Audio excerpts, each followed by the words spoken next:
Using intellect in Islam, permissible or not permissible?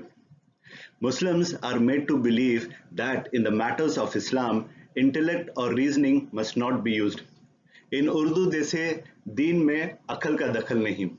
Surprisingly, the Quran at several places instructs its readers to use intellect or reasoning. The Quran encourages its readers to use intellect or reasoning. These are few ayat which show you the importance of using intellect.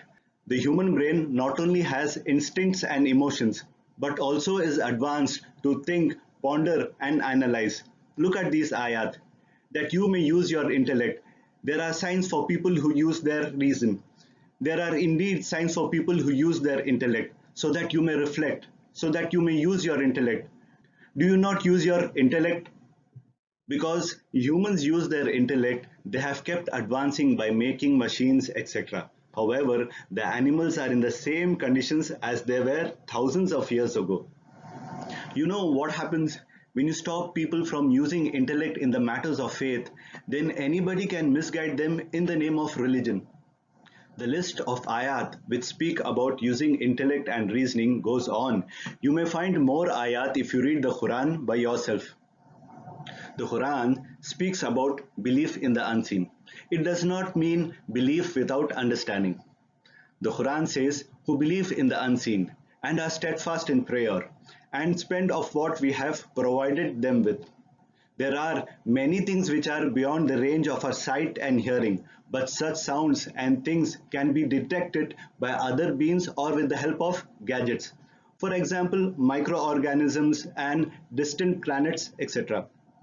The Quran says, God brought you forth from the wombs of your mothers while you knew nothing, and He gave you hearing and sight and intellect so that you may be grateful. The right way of being grateful is by making the correct use of sight, hearing, and intellect.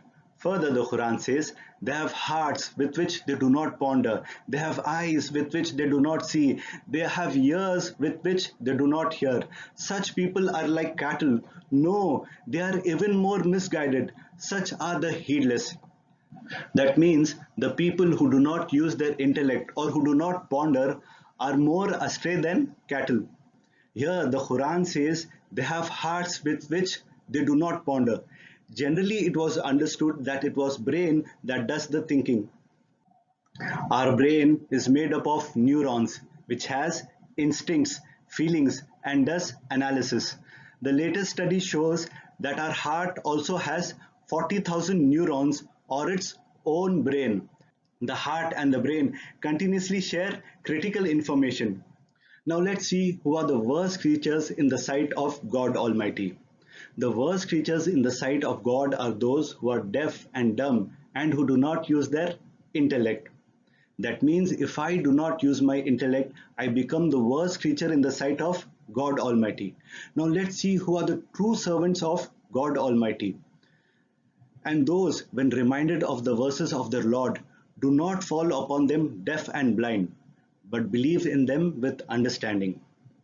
That means, when presented with ayat of God Almighty, the true servants of God just don't blindly follow it, but follow it with reasoning and understanding. The ayat of God Almighty are not only in the Quran, but also in the creation of the universe and in the diversity of our colors and our languages. So when somebody studies nature or science, he or she is studying the ayat of God Almighty. Finally, the Quran says, such are the comparisons we make for people, but only those understand them who have knowledge.